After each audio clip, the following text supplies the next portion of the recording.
Assalamualaikum warahmatullahi wabarakatuh. Pada video kali ini kita akan membahas mengenai persamaan diferensial. Di video sebelum-sebelumnya kita telah membahas persamaan diferensial order 1. Nah, pada video ini kita akan membahas mengenai persamaan diferensial order 2. Apa sih itu persamaan diferensial order 2? Jadi persamaan diferensial order 2 itu adalah persamaan diferensial yang dimana turunan tertingginya adalah turunan kedua. Nah, persamaan diferensial order 2 ini memiliki 4 bentuk umum. Untuk yang pertama, tipe yang pertama yaitu Y double aksen sama dengan Fx, atau bisa juga ditulis dengan D kuadrat Y per Dx kuadrat.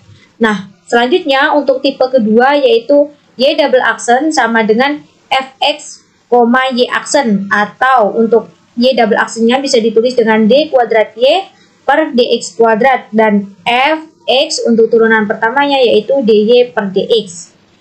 Untuk bentuk yang ketiga yaitu A y double aksen plus B y aksen plus cy sama dengan 0, atau A dikali y double aksennya kita ganti dengan d kuadrat y per dx kuadrat plus B y aksennya kita ganti dengan dy per dx plus cy sama dengan 0. Dan untuk tipe yang keempat yaitu A y double aksen plus B y aksen plus cy sama dengan fx, atau A d kuadrat kita tuliskan y double aksennya yaitu dengan A d kuadrat y per dx kuadrat plus B dy per dx plus cy sama dengan fx, y.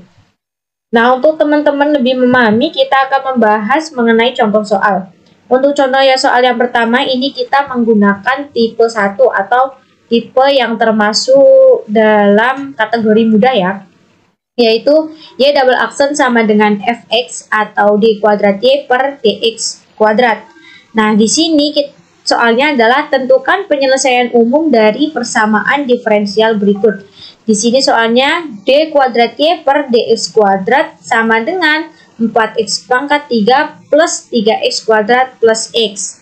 Nah, di sini karena dia sudah sesuai dengan bentuk umum, kita dapat langsung menyelesaikan. Kita dapat integralkan yang pertama. Nah, karena ini keturunan kedua, kita integralkan secara 2 kali. Jadi, kita integralkan yang pertama yaitu d kuadrat y per dx kuadrat sama dengan 4x pangkat 3 plus 3x kuadrat plus x. Kita langsung integralkan menjadi hasilnya yaitu 4x pangkat 3 plus 3x kuadrat plus setengah x kuadrat plus c1. Nah, karena ini masih turunan pertama ya, dari turunan kedua kita integralkan menjadi turunan pertama, dan sekarang kita integralkan lagi. Yaitu hasilnya adalah integral dari 4x pangkat 3 plus 3x kuadrat plus setengah x kuadrat plus c1 dx. Hasilnya yaitu 1/5x pangkat 5 plus 1/4 x pangkat 4 plus 1/6x pangkat 3 plus C1x plus C2. Maka solusi umumnya adalah yang ini. Sama Y sama dengan 1/5x pangkat 5 plus 1/4x pangkat 4 plus 1/6x pangkat 3 plus C1x plus C2.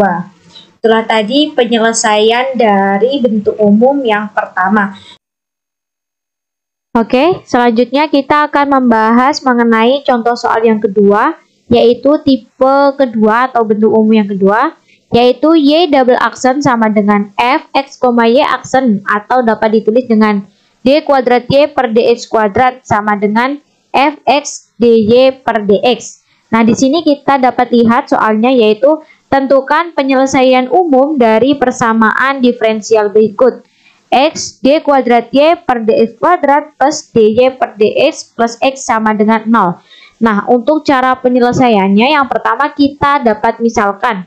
Nah, di sini kita misalkan dy per dx itu dengan bentuk P, atau P sama dengan dy per dx, dan d kuadrat y per dx kuadrat itu sebagai kita misalkan menjadi dp per dx. Nah, di sini kita bisa tuliskan dp per dx sama dengan d kuadrat y per dx kuadrat, atau sebagai persamaan yang pertama. Nah, untuk persamaan ini kita bisa masukkan ke dalam soal. Nah, kita tuliskan di sini soalnya yaitu x d kuadrat y per dx kuadrat plus dy per dx plus x sama dengan 0.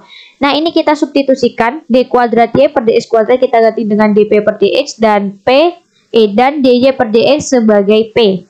Di sini kita bisa tuliskan seperti ini. X dp per dx plus P plus X sama dengan 0. Itu bisa kita pindah ruas menjadi X dp per dx plus P sama dengan min X. Ini sebagai penyelesaian persamaan yang B atau yang kedua. Nah, selanjutnya dari persamaan ini kita bisa masukkan ke dalam rumus. Di sini kita ada rumus yaitu D xp per dx sama dengan x dp per dx plus p dx per dx. Nah, kemudian kita bisa masukkan ya menjadi d xp per dx sama dengan x dp per dx plus p dikali 1. Nah, ini kita bisa sebut sebagai persamaan yang ketiga. Nah, karena di sini D dan persamaan C itu sama, maka kita bisa tuliskan seperti ini. dxp per dx sama dengan min x. Nah, kemudian kita bisa kalikan silang sehingga hasilnya seperti ini, dan selanjutnya kita bisa langsung integralkan. Menjadi integral dari xp sama dengan integral min x dx adalah hasilnya yaitu xp sama dengan min setengah x kuadrat plus c1. Nah, dari persamaan yang pertama tadi atau persamaan A diketahui bahwa P-nya itu adalah dy per dx. Nah, kemudian dan P-nya itu diganti dengan dy per dx. Maka di sini kita bisa tuliskan hasilnya yaitu x dy per dx. Karena tadi di sini P ya. xp sama dengan min setengah x kuadrat plus c1. Ini P-nya kita kembalikan lagi menjadi dy per dx. Sehingga di sini kita tuliskan x dy per dx sama dengan min setengah x kuadrat plus c1. Nah, kemudian kedua ruasnya ini kita bagikan dengan X.